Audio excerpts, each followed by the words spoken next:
laugh. Make some noise for him, Edinburgh. Yeah!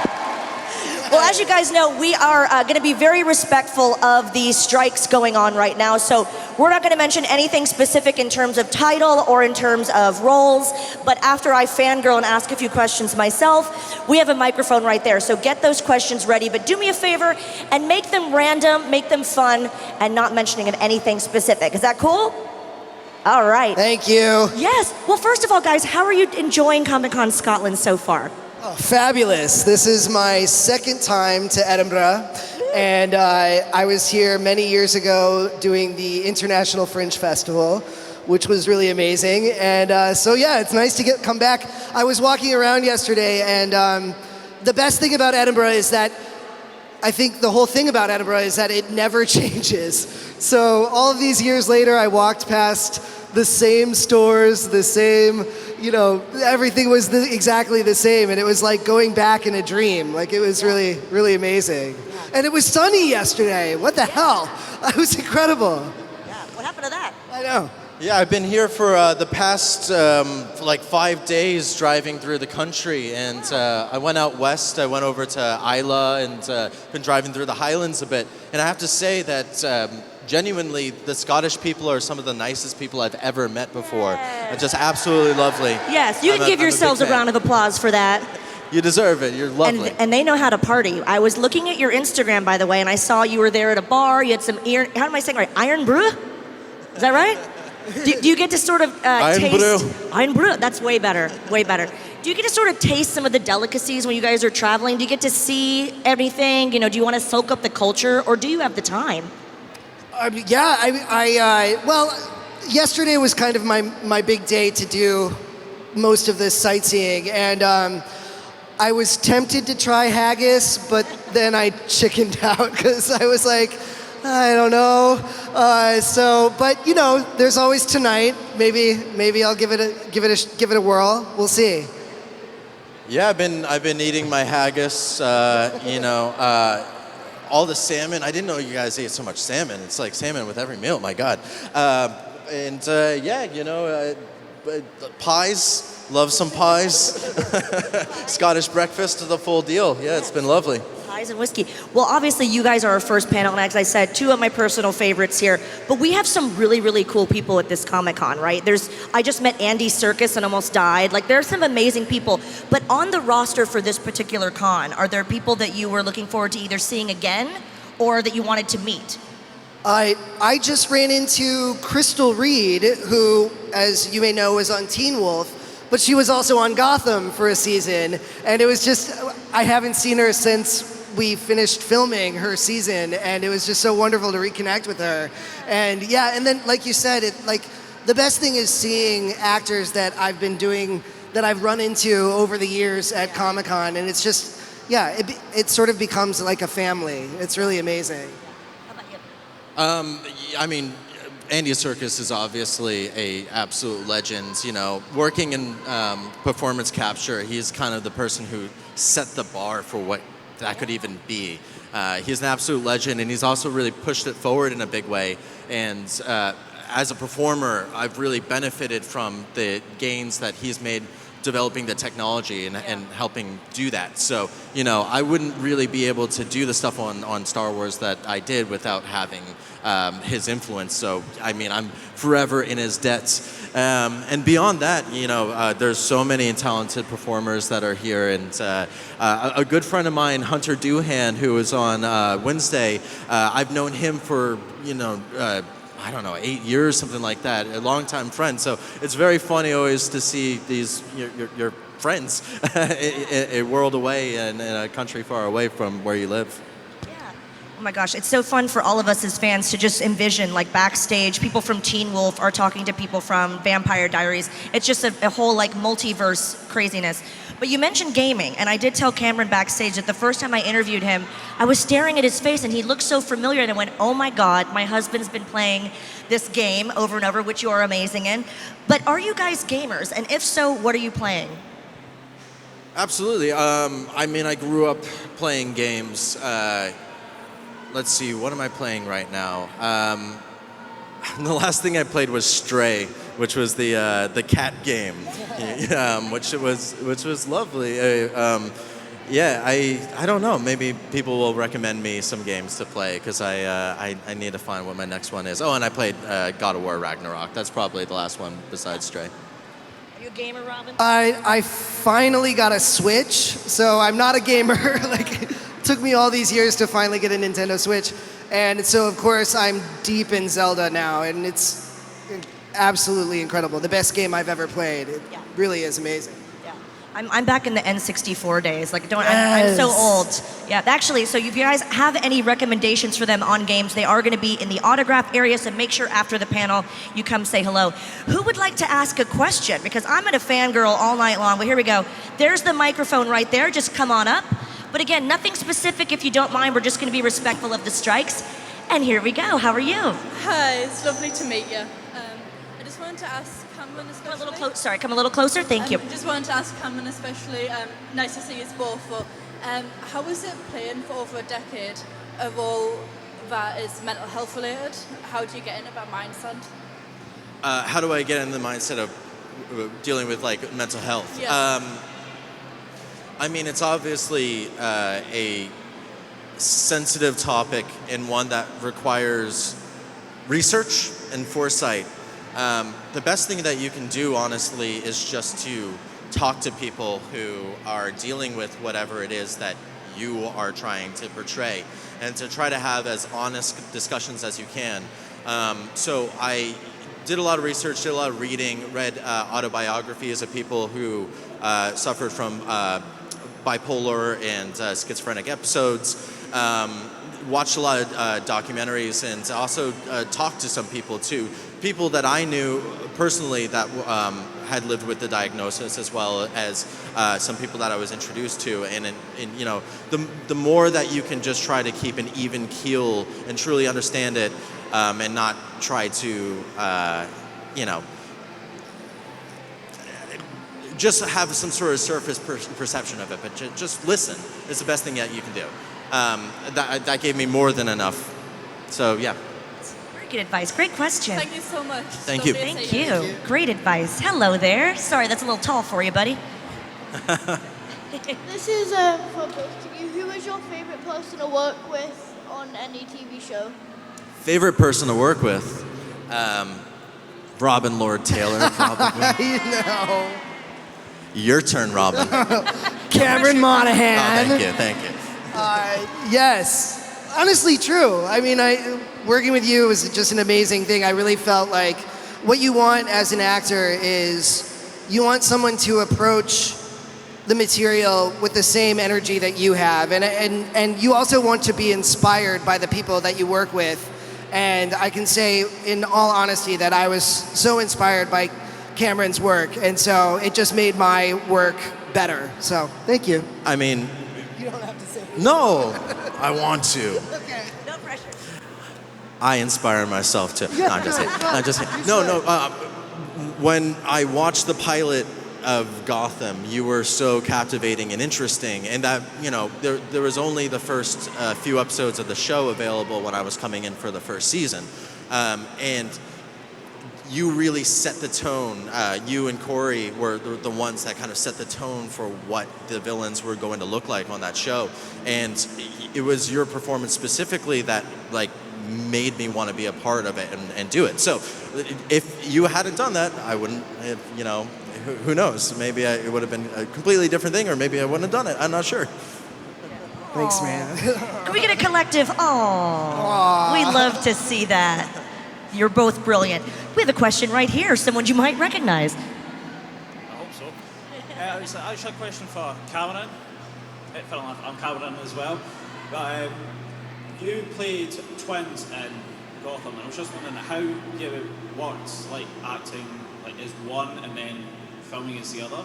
Like, how did you get into the mindset of two of them when you have two different personalities? Right. I mean, I feel like one of the classic things that an actor gets to do, and hopefully every actor gets to do it at some point in their career, is to like play a doppelganger, you know.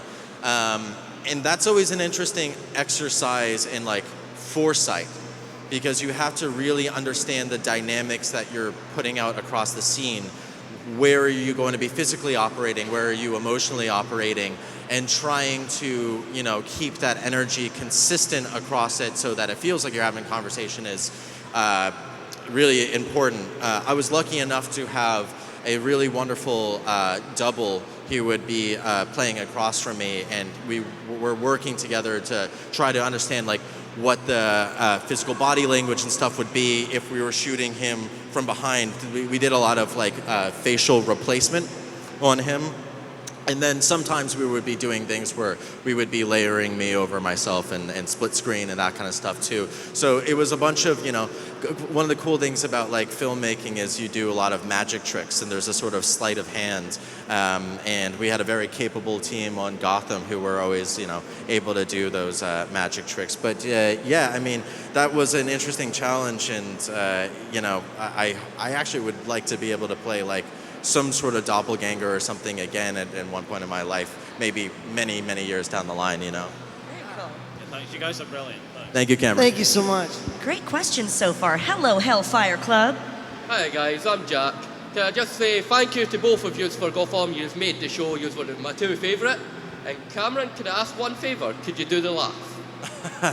No, they got to pay me the big bucks for that one. You know, understand? No, but it's also we're on strike, so that will be my excuse today. Is that we're on strike. Thank you. Thank you. Hello there, boys. On behalf of Scotland, thank you so much for coming. I've just got a quick question for you. You've both played fantastic roles. You've played heroes, you've played villains. If you could pick, do you lean towards playing evil or do you lean towards playing good? Evil, of course. It's so much more fun. I mean, you know, I'm a pretty docile person in real life. And so the opportunity to play someone who is the opposite of that is a nice release for me. Yeah. I mean, it's not the real answer for me would be, of course, like a complicated, interesting, nuanced person with, you know, flaws, and, you know, most people aren't evil or don't think themselves to be evil. You know, that being said, it's pretty fun to be a bastard every once in a while, isn't it? Thank you very much. Thank you, friend.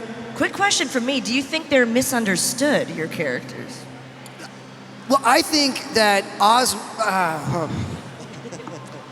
I think that a lot of the characters that end up as villains are misunderstood in their earlier lives, and that is sort of what sets them on the trajectory towards, you know, villainhood, I guess. Yeah. I think I've only played sweethearts and very nice people. They're all just really sweet and really kind. Adorable. We got a question right here. Hi guys, great to see you here. I'm a huge fan of Gotham myself, absolutely love it. Much like a lot of the fans, as you can probably tell by my t-shirt as well, what characters do you ship with your characters or other characters? One more time. What characters do you ship with your characters or other characters? Ship. Who do we ship?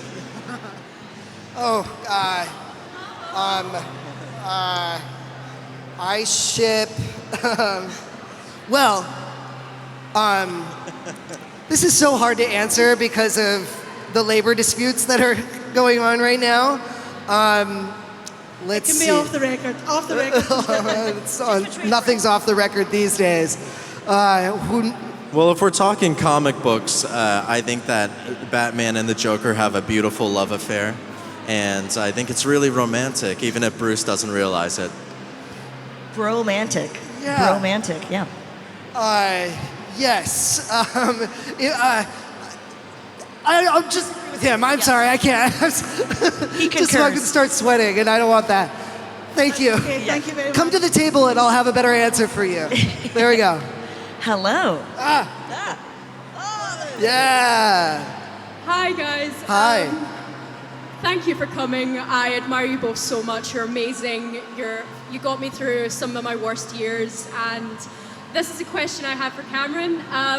We're aware that the Joker has like probably the most confusing origin story. Like it's pick your own.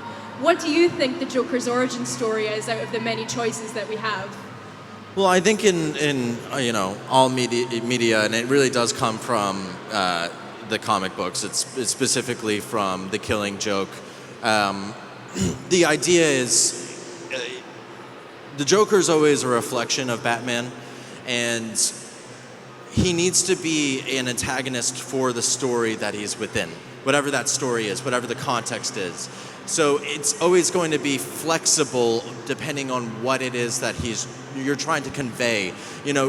I find that comics and comic books and those kinds of stories are usually pretty archetypal, and they're usually trying to comment on some sort of other social problem or characteristic or something like that. And a lot of times the Joker is endemic of whatever that commentary is supposed to be. So his backstory is always going to be kind of tailored. If they give him a backstory, it's going to be tailored on what kind of story you're trying to convey or what you're trying to do with it. So I can't have a favorite, because one of the things that's wonderful is that it's always flexible and it's constantly changing. Yeah, thanks, guys. Thank you. Thank you. Yeah, it's a kind of a question for the both of you guys.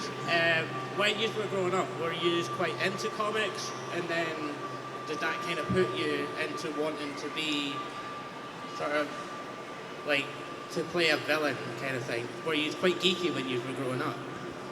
I was very much a geek when I was growing up, yeah. But I didn't. I didn't read a lot of comic books. I was more. I don't know if you have it over here, but Mad Magazine was a big. It was a humor magazine. Still is a humor magazine in the United States, and I had a subscription, and it very influential on my idea of what is funny.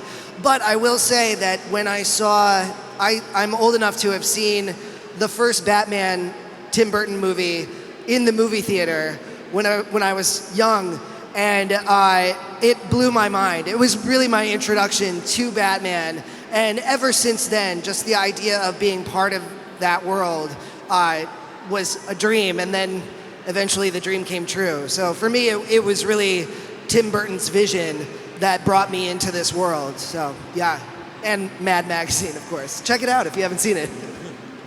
Yeah, I grew up reading a lot of Spider-Man and X-Men specifically. I was more of a Marvel kid growing up. I liked Batman a lot, but it was specifically those stories, especially X-Men. I feel like when you're, a preteen, young teen, throughout your teens, so many of those stories were about trying to find identity, trying to find your place, feeling misunderstood, trying to understand the world around you, and feeling like the world doesn't like you. And I think that most young teenagers feel that way in some way. They're trying to figure out who they are. I really love those stories. I also, in my late teens, I started reading a lot of Deadpool, and Deadpool was always kind of my favorite. It was were those books. But I still read comics when I can. Thanks, guys. Thank you. Hi guys, I just want to thank you for coming to Scotland. Thank you for coming to Scotland. It means a great deal to me. This one's for Cameron. See if you have the chance, would you play Cal in live action? Really, there's no yes to this stuff, because it has to be right. And I wouldn't want to do something that didn't feel right ultimately. Obviously, right now, because there's a strike, nobody's playing anybody. But hopefully after the strike ends, if the context could be right, then yeah, of course. Cal is one of my favorite characters I've ever played, and if there's a good story to be told, then absolutely. Thank you guys. Of course, Thank you. Hi, what was the most challenging roles you have played?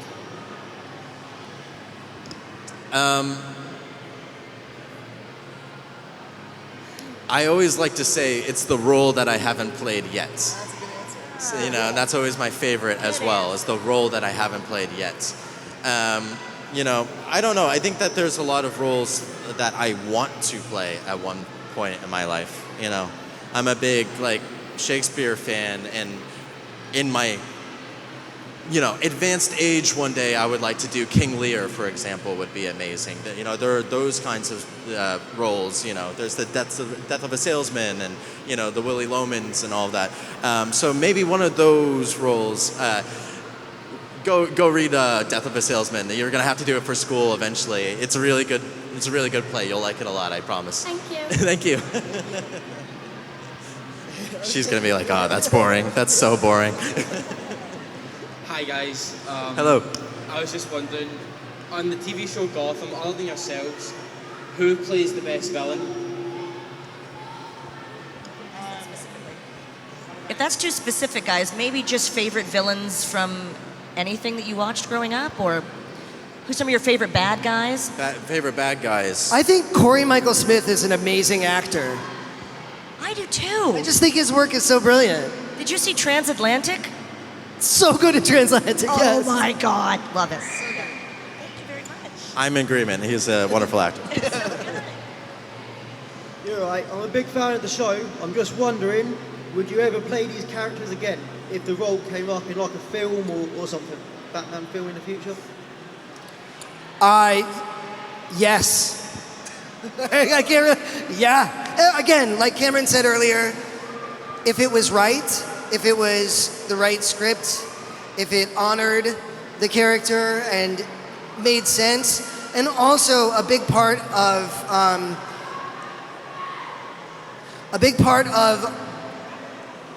all of the shows that I've done is the ensemble cast, is the other actors. Kind of like I said earlier with Cameron, my performances are shaped by the actors that I work with. If I were to revisit a role that I've played in the past, I would really want those other actors to be coming with me on the journey, because I don't know if it would make sense for a character that I played in the past to be working with another actor playing a character from that same production. So yeah. I'd love to see Robin return to that role, in any role for that matter. Honestly, I just would like to see more of Robin. Thank you. There we go. Hi there. Well, my question for Cameron, but it's not about the show specifically, it's about actor to actor. So you've done, because I'm an actor myself, you've done TV and film, you've done work in video games, you've done voice work. So do you have different approaches to your character development and getting into that mentality?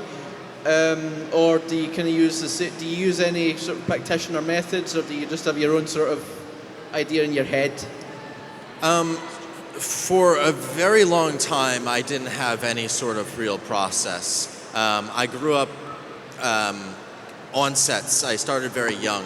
So around 5 or 6, I started working, and I shot my first movie when I was 8 years old. So it's been, over 25 years now.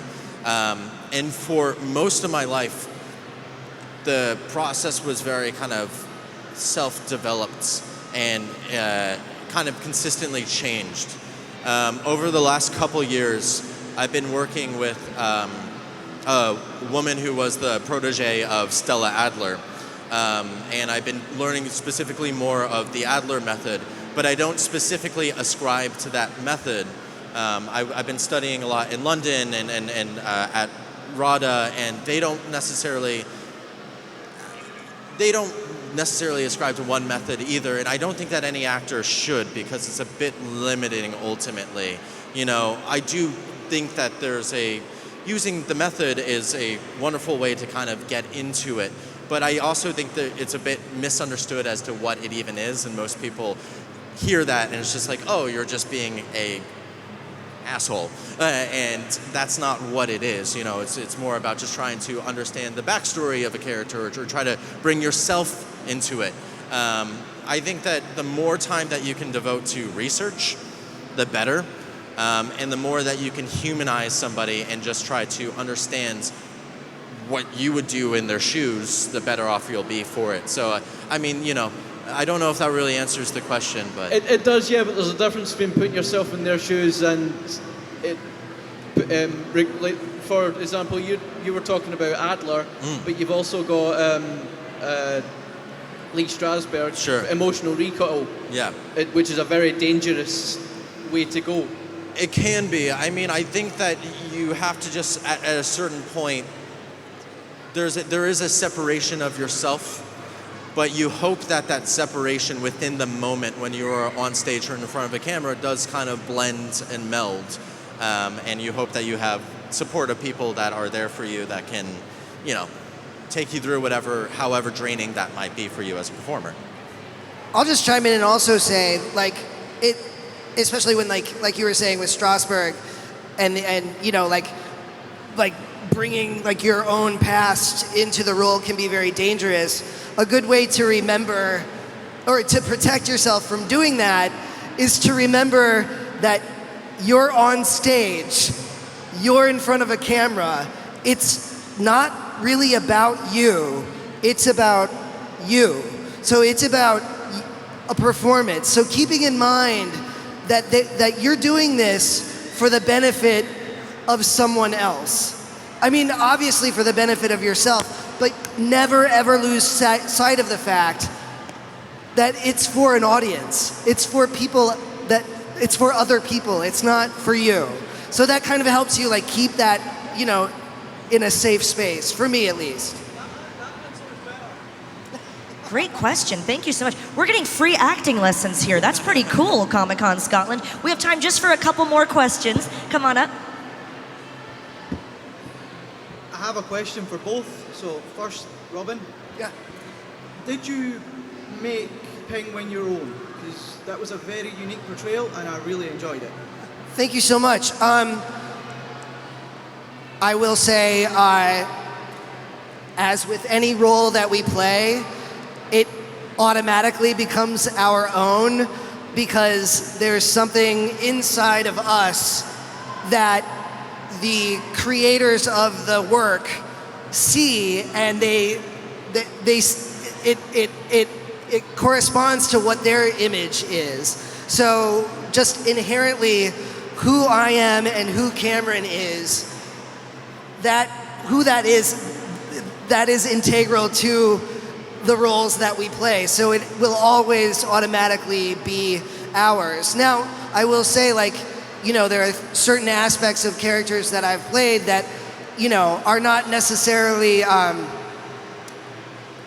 of the mythology that revolves around the characters. Like, they're just things that I decided on the day to do that then become part of, the thing that you see on television. So yeah, inherently it just is from me, I guess. It's hard to answer, I'm sorry. Yeah, thank you. The Penguin's what drew me to Gotham quite a bit, so thank you. Thank you. Cameron, I noticed you were in Criminal Minds when you were young. I recently saw that episode, and you were also in CIS. Both those characters were very disturbed. Did that help towards the Joker?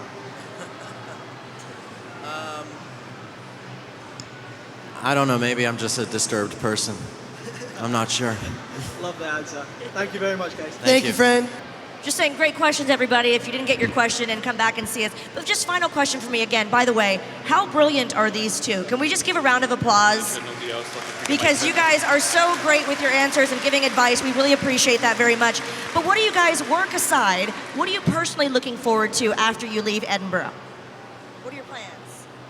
I'm going on to Holland, so I will be in Amsterdam for a week, which I'm really excited about. I hope I remember some of it. Yeah, Holland, Amsterdam, yeah. I'm studying directing right now, so I'm doing a lot of directing work at the minute, mostly for theater. So that's just keeping me busy. Awesome. Well, thank you guys so much. Thank you round so of much. applause for Love you Robin guys. Lord Taylor and Cameron Monaghan. Let's hear it for them, Edinburgh. Thank you. The good news is they are headed back to the autograph area.